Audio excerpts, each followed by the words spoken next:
Bom, ao longo do tempo, né, uma série de definições sobre literatura foram sendo criadas, processadas, né, por diversos teóricos, historiadores, poetas, escritores, e até jornalistas, né, todos os que se envolviam, né, nesse universo. Com o tempo, como elas são muitas, né, alguns teóricos se preocuparam em organizar de alguma forma esses posicionamentos, né, em grupos, tá? O Jonathan Kuhler separa aí 5 grupos, né, como vocês podem ver nesse slide aqui, que conformariam 5 posições teóricas, né, acerca dessas variantes ou dessas variáveis definições de literatura. Então, elas poderiam ser organizadas em 5 grupos, cada um deles sendo um efeito de um certo tipo de atenção. O que significa isso? Significa que eu observo uma determinada coisa num conjunto grande de textos, me preocupando com essa determinada coisa. Então, eu observo, por exemplo, né, aqui como no item 1, a linguagem. Né? Então, eu fico atenta ao uso da linguagem, como a linguagem é processada naquele texto e por aí vai. Tá? Eu posso observar também, ou eu posso concentrar minha atenção na integração da linguagem, que é uma variante desse primeiro aqui. Né?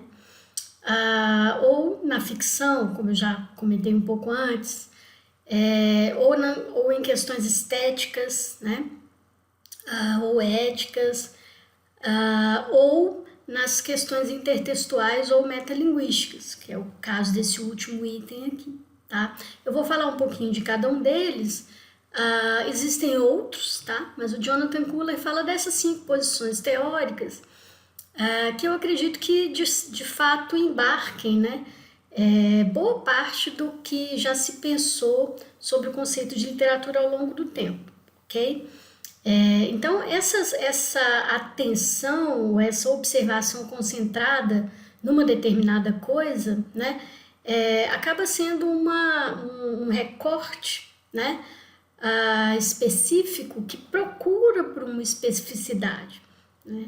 Então, o Kuhler acaba se perguntando, né, se o fato deles encontrarem, né, esses teóricos encontrarem a especificidade da literatura nesses itens, né, se isso é um efeito apenas, né, da atenção, quer dizer, eu observo ou eu procuro por essa coisa e acabo encontrando, ou se de fato essas características, né, são mesmo propriedades de algo que a gente poderia chamar de literatura, ou seja, a linguagem, né, o uso da linguagem, o bom uso da linguagem, ou uma linguagem integrada, ou o caráter imaginário, ficcional, ou a estética, ou a intertextualidade, ou a metalinguagem, né, essas seriam propriedades do literário que os críticos encontraram ao longo do tempo. Né? Será que é isso? Né? O Jonathan Kuhler ele se pergunta isso. Será que de fato são propriedades da literariedade? Então a literariedade concentraria essas 5 coisas, né, e algumas mais? Ou será que é porque eu olhei para essas coisas que eu acabei vendo que isso era literatura? Quer dizer, será que eu forcei um pouco a barra? Tá? Então essa é uma pergunta que a gente tem que fazer, ou seja, será que todas essas características aqui, né, ou todas essas posições teóricas, na verdade nada mais são do que efeitos de um certo tipo de atenção. Então eu atento para uma determinada coisa, eu observo uma determinada coisa e essa coisa se destaca, né, ela fica mais clara para mim. Então, tendo isso em mente, né, vamos falar um pouquinho mais de cada um, tá? Para vocês entenderem essas diferenças, né? E também esse esforço de tentar, como eu falei no início, dar limite, né? Delimitar, especificar, precisar, organizar o campo da literatura, que é um campo muito vasto, E aí a teoria faz um certo esforço de tentar fechar um pouquinho esse campo para que eu possa caminhar nele mais facilmente, ok? Então vamos lá. A primeira dessas posições teóricas, né, são 5, me diz que a literatura nada mais é do que uma colocação em primeiro plano da linguagem. Então, eu não tenho literatura se eu não coloco a linguagem em primeiro plano. O que significa isso? Significa que eu tenho que me preocupar com a forma, né, da minha escrita, ou se eu estiver falando, por exemplo, se eu estiver contando uma história, eu vou me preocupar com o modo, né, com as formas de contar essa história, com o ritmo, por exemplo, da minha narrativa, e por aí vai. Então, por exemplo, né, algumas teorias que concordam com essa definição de literatura são, por exemplo, o New Criticism, né, que em inglês, traduzindo, é nova crítica, né, que seria uma linha teórica que aparece, na verdade é praticamente a primeira linha da teoria moderna, né, ela aparece no início do século XX, tá? 1920 mais ou menos, e aí um dos defensores, né, um dos teóricos dessa linha, que também era escritor na verdade, que é o Ezra Pound, ele dizia que literatura é a linguagem carregada de sentido no mais alto grau possível, né?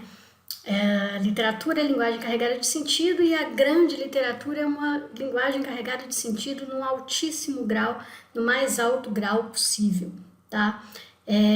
Isso ajuda a gente a perceber, né, que para esse pessoal da nova crítica, né, no New Criticism, a poesia era o gênero literário mais elevado, mais sublime, mais consistente, mais poderoso. Por quê? Porque ele era o que mais trabalhava essa questão dos sentidos, do desenho sonoro, por exemplo, dos versos, a harmonia das palavras, o ritmo das palavras, né, nos poemas especificamente. Então, não que isso não possa acontecer na prosa, numa narrativa, mas é menos comum, tá? Então, por exemplo, para esses teóricos, né, um livro, por exemplo, como, vamos dizer, um clássico da literatura, por exemplo, como Madame Bovary, ele talvez não fosse considerado, né, tão fortemente dentro da literatura, porque ele é uma história muitíssimo bem contada. Claro que a linguagem é trabalhada de uma forma elegante, né? As descrições são maravilhosas, etc e tal. Mas o que eu tenho ali é uma narrativa, né? Eu não tenho um trabalho com a linguagem poético, no sentido de criar metáforas magníficas, né? Ou fazer jogos de imagem, jogos de palavras e tal. Então, esse livro para eles, por exemplo, né, talvez não fosse considerado literatura, né?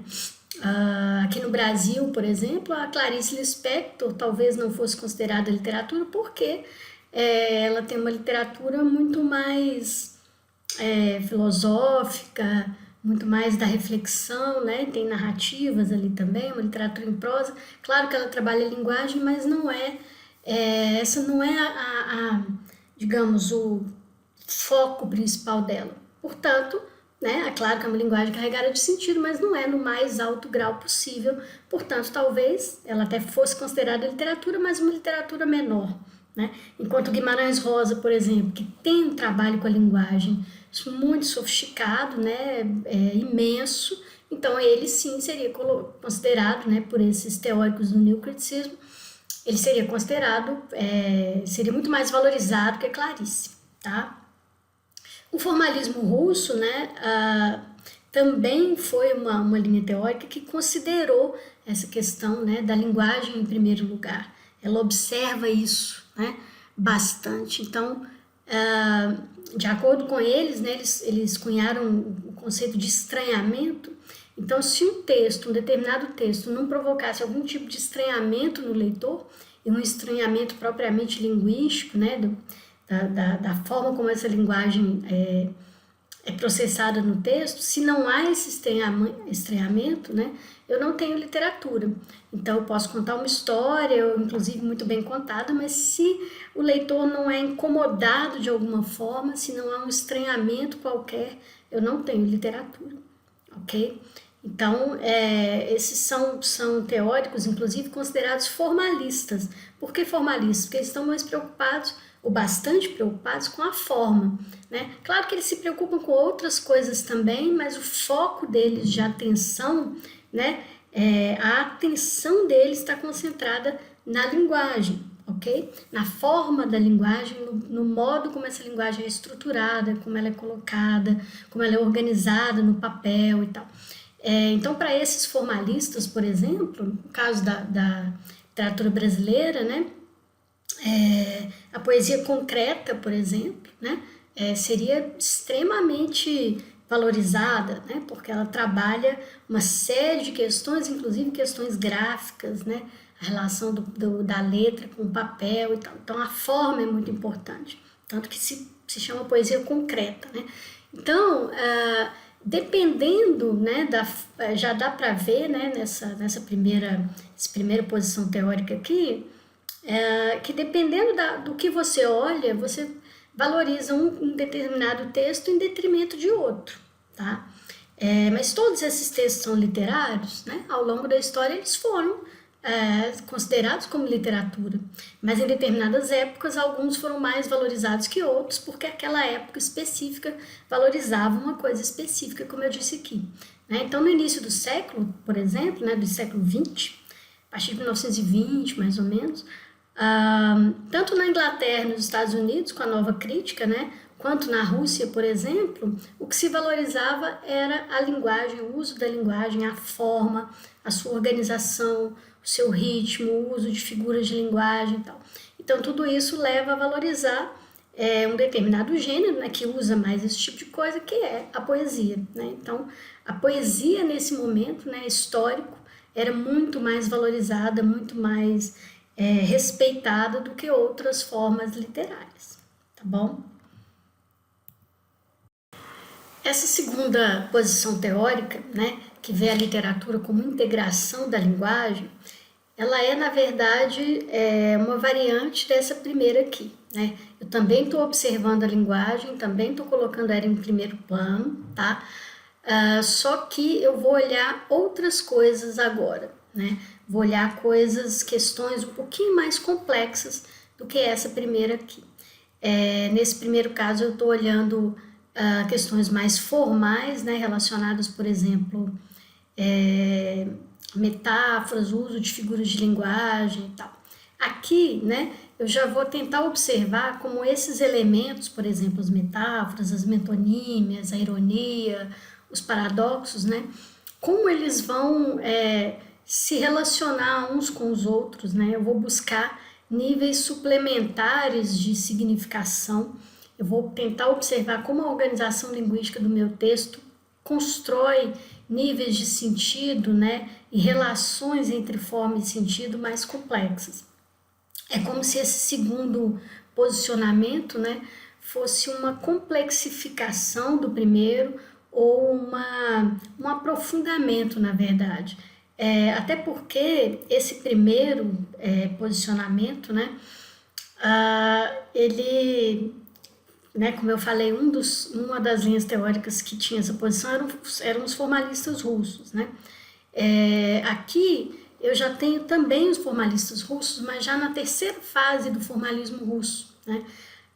Ele teve 3 fases e na última você já tinha teóricos como Bakhtin, por exemplo, Jacobson. Eles aprofundaram alguns conceitos, né? Relativizaram algumas ideias, levantaram outros problemas, né, em relação à construção da linguagem, principalmente a construção da linguagem poética. Então, esse segundo posicionamento nada mais é do que o primeiro tornado aí um pouco mais aprofundado, tá? O formalismo russo já está na terceira fase, então eles já começam a ver relações, por exemplo, entre o conteúdo e a forma, né, ou entre tema do texto, por exemplo, e a organização linguística, gramatical, poética, eles já estão vendo de uma outra forma. Inclusive, no caso do Bakhtin, por exemplo, ele já levanta questões políticas, de uso social da língua, etc. Tá? A gente vai ver essas questões também um pouquinho mais para frente, depois com um pouco mais de profundidade, mas essa é uma primeira aproximação, ok? O formalismo russo, por exemplo, foi que criou, inclusive, o próprio conceito de literariedade que a gente está visualizando, né, que a gente está trabalhando nessa aula. Foram eles que criaram essa ideia, né, de que havia aí uma constante, né, uma essência que tornava determinados textos melhores que outros ou mais literários do que outros. Eles também criaram, né, os conceitos de funções da linguagem. Vocês devem se lembrar, vocês devem ter estudado isso no colégio, né? A função referencial, a função fática, a função metalinguística, provavelmente, né, talvez vocês se lembrem disso. Se vocês não estiverem lembrando nada, eu posso relembrar algumas coisas na aula de sexta-feira, nosso encontro de sexta, tá? Porque isso não é exatamente o tema do curso, mas eu posso detalhar um pouquinho. Mas só para relembrar, né, no caso da literatura, o que mais importa seria a função referencial, né, o denotativa e a função poética. Então, por exemplo, a função conotativa também. Então, no caso, por exemplo, de um texto como uma lista de supermercado, tá? Vocês usam principalmente a função denotativa da linguagem. Cada palavra ali na lista significa o que ela significa, né? Então, se eu escrevo na lista de supermercado 1 quilo de arroz, né, e 2 pães, a pessoa não vai voltar, por exemplo, com peixe e carne, né? Ela vai comprar pão e arroz, ou ela vai comprar exatamente o que está na lista, naquelas quantidades. Então, a função denotativa é a função, digamos, mais utilitária da língua, né? Na verdade, é quando a linguagem está sendo usada de fato para criar consensos entre os seres humanos. Então, todo mundo que lê essa lista, se ele conhecer aquela língua, né, ele vai entender 1 quilo de arroz, 2 pães, 1 quilo de feijão, um pacote de macarrão, tá? Então, a lista do supermercado é o melhor exemplo aí dessa função denotativa, porque você está usando simplesmente o significado, né, mais compartilhado daquela palavra para produzir aí um determinado efeito, né? Ou seja, a pessoa vai comprar aquele produto, ela não vai comprar outro, ela vai comprar aquele, ok? No caso da função conotativa, você não está usando mais a linguagem com esse objetivo utilitário de comunicar um determinado sentido. Na verdade, você está querendo ampliar os sentidos, né? Então, por exemplo, se eu digo pão, né, num texto, se eu encontro a palavra pão num texto bíblico ou num texto religioso, né, em um contexto religioso, na verdade, eu já posso significar outras coisas, né, tipo pão da vida, né, já posso significar, esse pão já significa, já tem outros significados, mais espirituais, mais místicos, etc, né? Então, para cada palavra, né, que é usada, por exemplo, na sua função conotativa, né, ou metafórica, se vocês quiserem, ela tem os seus sentidos potencializados, né? Então, se eu leio um poema e no poema eu encontro, por exemplo, como um poema do Manuel de Barros, né, que o poema tem um único verso e diz assim: poesia é voar fora da asa. Aí você, a princípio, você já tem um estranhamento, né? Como assim voar fora da asa? E esse estranhamento, que é dado, evidentemente, por esse voar fora da asa, porque a gente não voa, a gente voa com asas, né? Ou voa, talvez, no caso dos super-heróis, com uma capa, ou com algum superpoder e tal, mas voar, quer dizer, não é sem asas, mas ao mesmo tempo eu tenho a asa, mas eu vou fora da asa, como assim, né?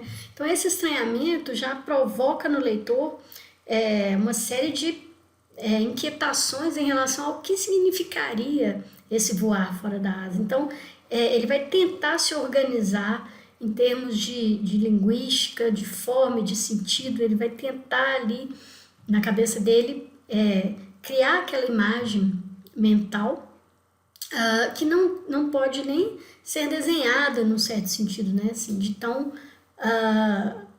complexa, né? Essa é uma imagem que explode aí em termos de significação, né? Se numa sala, por exemplo, eu pedisse para vários alunos desenhar esse voar fora da asa, muito provavelmente cada um ia ver de uma maneira, ia sentir de uma maneira, ia estranhar, alguns iam gostar, outros não, tá? Então, são justamente essas questões que esse segundo item observa, né? Então, eles vão dizer que um texto qualquer só vai ser literário se ele trabalhar a linguagem de fato a partir dessa função poética e de outras funções que ampliem o campo de significação daquele texto. Então, um texto extremamente simbólico, né, como a Bíblia, por exemplo, entraria certamente aqui, né, na visão desses teóricos como sendo um texto literário, porque ele tem uma riqueza de significados muito grande. E a poesia também, né? Mas aí vocês dizem assim, mas então o texto religioso é um texto poético, ou o texto poético pode ser religioso, né? Na verdade, no início do mundo humano, né, essas instâncias místicas, artísticas, né, e poéticas eram todas, elas nasceram meio junto, né, a música, a performance, a religiosidade, a espiritualidade, se vocês quiserem. Então tudo nasce um pouco junto, né, naqueles rituais de danças e cantos, né, das sociedades primitivas. Então, como a poesia, a música, a arte, a linguagem e a religião nascem um pouco juntas, né? É claro que elas têm muitos elementos em comum, e muitos deles são relacionados a essa linguagem poética, né? Ou a essa função poética da linguagem. Você usa a linguagem com o máximo de sentidos possível, né? Um pouco esse caso aqui, né? Linguagem carregada de sentido no mais alto grau possível, né? Para quê, né? É uma linguagem carregada de sentido para que a experiência, né, do contato com o texto seja carregada de sentido. Então, você não vai sair sem sentir nada. É um pouco isso, né? Então, a poesia, por exemplo, é um tipo de texto que quando você lê, quando você ouve, alguma coisa você sente, né? Você pode até sentir incômodo, sentir esse estranhamento, né? Você pode sentir asco, você pode sentir preguiça, né? Mas muito provavelmente você não vai sair sem sentir nada, né? Talvez você sinta tédio, ou talvez o poema não te diga muita coisa, mas de qualquer maneira você percebe, mesmo que você não goste, que você não sinta nada, você percebe que naquele texto ali eu tenho um uso especial da linguagem, alguma coisa está diferente, por exemplo, de uma receita de bolo, né? De uma bula de remédio, de um dicionário, de um livro, por exemplo, de matemática, né? Eu não estou usando a linguagem para a mesma coisa, né? O livro de poemas, ele tem outras dinâmicas, né? Um romance, por exemplo, serve para outras coisas muito diferentes, por exemplo, do que uma lista de supermercados, né? De supermercado, ok? Então, é mais ou menos isso aí, só para vocês terem uma ideia desses posicionamentos, tá? Um outro posicionamento possível, né? A gente já falou um pouquinho dele, mas é ver a literatura como ficção, tá? Então, nesse posicionamento, vários teóricos, né, entendem a literatura como algo que trabalha a imaginação. Então, se ela trabalha a imaginação, os personagens, os lugares, os tempos, tudo vai ser imaginário, tudo vai ser criado, tudo vai ser inventado, né? E esse tipo de abordagem, né, esse tipo de visão da literatura, é claro que acaba valorizando, por exemplo, os romances, né, e a ficção em prosa de uma maneira geral, em relação, por exemplo, à poesia, né, a menos que a poesia também crie situações e vivências imaginárias, né. Mas mesmo dentro dessa visão, né, eles consideram a poesia, mesmo a poesia lírica, né, que é mais individual, mais subjetiva, como também uma criação, né, como um mundo ficcional. Por mais que eu esteja falando de mim mesmo, é um mundo que eu criei, né, a minha visão de mim, né, então ela tem um pouquinho de ficção também.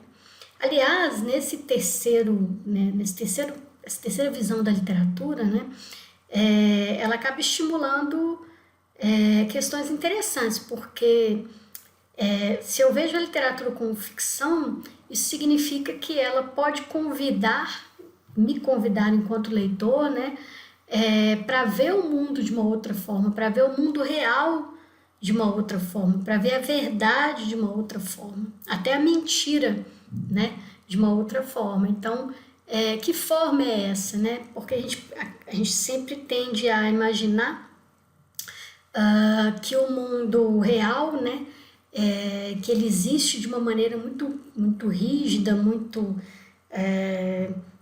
estável, né? E na verdade ele também é atravessado por ficção, né? A gente tende a nossa forma de ver o mundo, né, é sempre mediada pela linguagem. Então, mesmo numa situação muito corriqueira, né, por exemplo, duas pessoas indo ao supermercado fazer compras, né, se você pergunta para elas o que elas sentiram, o que elas viram ali naquela situação, muito provavelmente elas vão contar narrativas diferentes daquela mesma situação, tá? Então, isso significa que a gente, quando vai contar uma história, né, a gente coloca a nossa subjetividade ali dentro, a gente lembra uma parte que o outro, por exemplo, talvez não lembre, a gente presta atenção em algumas coisas, o outro vai prestar atenção em outras coisas, né? Então, mesmo esse real, que a gente poderia chamar de um fato real, ele, quando é narrado por diferentes pessoas, ele é narrado de formas diferentes, né? Então, isso já mostra, né, que a realidade não é tão real assim, né? A realidade ela é criada, né, com a nossa memória, com a nossa linguagem, com a nossa imaginação, com a nossa subjetividade, até com a nossa visão de mundo, né? Ela é criada de diferentes maneiras. Então, as relações entre a realidade e a ficção, elas não são tão separadas assim, né? Em toda ficção tem muito de realidade, em toda realidade tem muito de ficção. Mesmo que seja um fato histórico, por exemplo, né? Inclusive a história deve muito, né, à literatura, tanto em termos de técnicas quanto de reflexões, né? Porque justamente isso, assim, as narrativas históricas, né, claro que muitas feitas a partir de documentos históricos, de comprovações e tal, mas mesmo assim, né, diferentes historiadores podem narrar um determinado evento histórico a partir de determinadas perspectivas, esquecer alguns personagens, fingir que algumas coisas não existiram, né? Então, a gente pode depois discutir na sexta-feira isso, né? É bem interessante porque a própria história pode ser contada de diferentes maneiras. O mesmo fato histórico e pode causar naquele leitor que leu esses fatos históricos a partir de diferentes historiadores visões diferentes, né? Inclusive ideologicamente falando. Um historiador de direita, por exemplo, né? Ele pode contar a história do seu ponto de vista, o historiador de esquerda também vai contar do seu ponto de vista, e a pessoa que lê ali, o leitor, pode ficar, gente, parecem dois fatos diferentes, mas no fundo é um pouco isso, né? Então esse real aí é bastante atravessado, né, pelo ficcional. Então o mundo ficcional, ele fala de realidades, mas ele também fala de virtualidades, de possibilidades, né? De modos de existência que não necessariamente a gente presta atenção no nosso cotidiano, né? Inclusive existências às vezes silenciadas ou existências menores que a gente nem sempre vê ou nem sempre presta atenção, né? Então um poema, por exemplo, como o poema da Ana Martins Marques, ela tem um poema sobre os talheres. E aí nesses poemas tão pequenos, são poemas bem pequenos, né, e muito delicados, né, você lê aqueles poemas e começa a ver os talheres de uma outra forma, né, Então, assim, é um poema sobre objetos reais, mas que extrapola a realidade desses objetos em outros sentidos, né? Um pouco nesse sentido aqui de integrar a linguagem e relacionar a linguagem de tal maneira que aqueles objetos mudam de caráter para o leitor, né?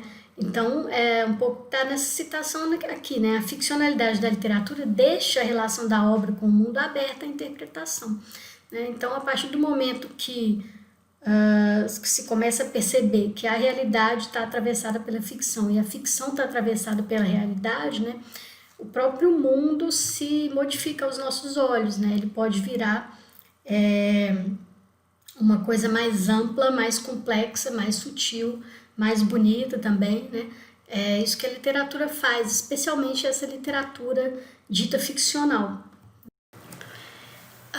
O quarto posicionamento teórico, né, sobre a literatura me diz que a literatura é um objeto estético, né? Essa posição está muito afinada com a filosofia kantiana, né, que diz que a arte é uma ponte entre o mundo espiritual. Portanto, essa estética kantiana, ela não é transcendente, né, ou ele não propõe uma arte transcendente, ele propõe uma arte imanente. A finalidade da arte estaria nela própria. Transcendente significa aquilo que sai de si em relação a alguma outra coisa, né? E imanente é aquilo que em si mesmo já significa, já tem a sua razão de si, ok?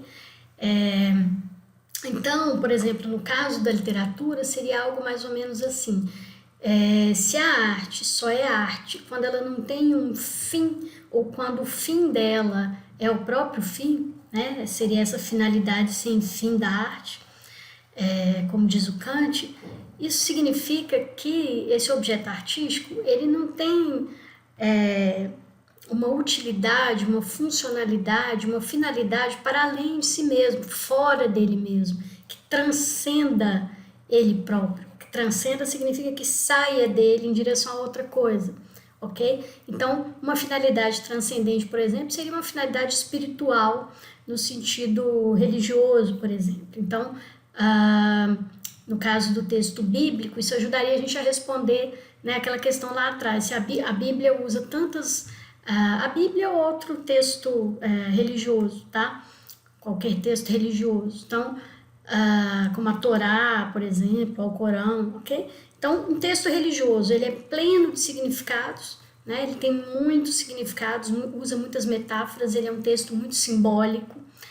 Portanto, ele tem camadas de sentido muito sofisticadas, muito complexas, mas será que isso é literatura? Né? Muita gente vê a Bíblia ou a Torá, por exemplo, como textos artísticos, né? Esteticamente sofisticados e tal.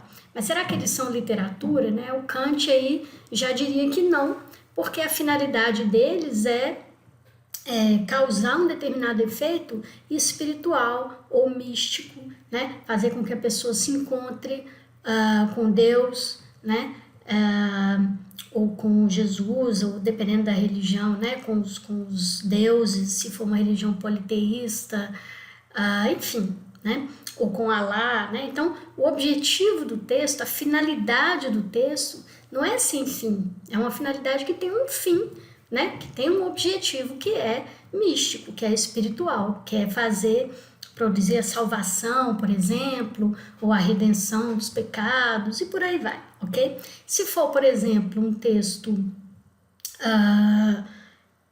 religioso, de uma religião específica, né, que vai trabalhar como os textos, muitos textos católicos, né, trabalham a questão da culpa, o objetivo do texto, mesmo que seja um texto belíssimo, muito bem organizado, né, muito cheio de metáforas e tal, mas se o objetivo dele for fazer com que a pessoa, por exemplo, se sinta culpada e depois de ler aquele texto ela vá procurar um padre para se confessar, né, por aí vai. Então, assim, se o objetivo dela for qualquer coisa para além dela própria, né, que transcenda essa obra, que faça com que ela vá procurar outras coisas que estão fora da obra, ou seja, vai procurar a salvação, vai procurar a redenção, vai se filiar a alguma igreja, etc. Então, nesse caso, a finalidade da obra não é imanente, ela não está nela própria, ela está em outra coisa, que é, no caso aí, uma obra de um texto religioso,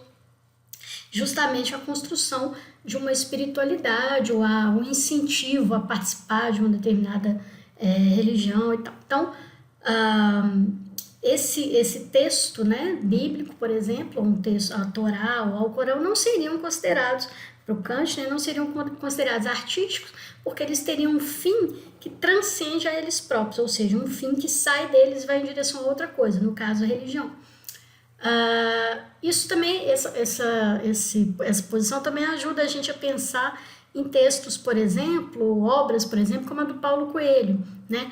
Que algumas pessoas poderiam falar, essa é uma obra que é de autoajuda, é literatura, tem uma narrativa, tem uma ficção ali e tal, né? Mas qual é o objetivo dela? A finalidade dela é simplesmente fazer com que a pessoa, enfim, leia aquilo e ok, né? A finalidade dela está nela mesma, está imanente, ou seja, está no próprio texto, ou é uma finalidade muito específica, né? Como é o caso do Paulo Coelho, de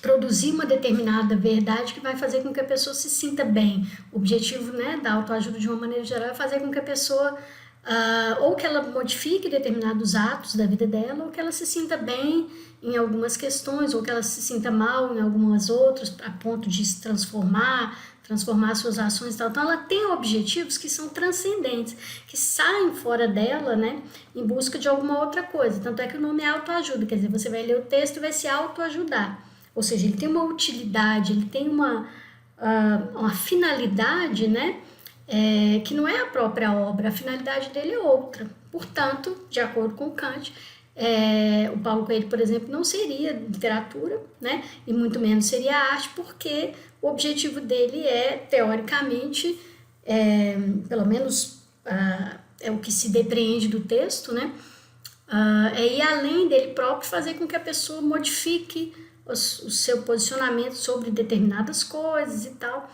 E o objetivo também, um dos objetivos muito nítido ali, né, é também divertir, vender, né? Então, se o objetivo é vender, né, já é um objetivo que não é simplesmente a própria obra, já é um outro objetivo, quer dizer, eu vou falar o que as pessoas querem ouvir, para que elas fiquem satisfeitas e comprem meus livros cada vez mais, sabe como? Então, muitos, eu estou dando exemplo do Paulo Coelho, mas muitos outros poderiam se encaixar nesse sentido, tá? Não que as obras não possam vender, né? Mas se elas são feitas com esse objetivo, né, de vender com facilidade, né? Isso é relativamente fácil de fazer, né? Porque geralmente o artista já sabe o que as pessoas querem, então ele faz, né? Ele faz um produto que seja vendável. Se o objetivo é vender, né? Você já não está mais na literatura como objeto estético, né? Então a literatura como objeto comercial, né? Ou como objeto de mercado, ela já não é literatura, porque ela é outra coisa, ela é mercadoria, ela é um produto, né? Talvez ela faça parte da indústria do entretenimento, né? Ou da indústria da autoajuda, mas ela não faz parte, talvez, da literatura, né? Tomada desse ponto de vista estético, né? Do Kant, ok?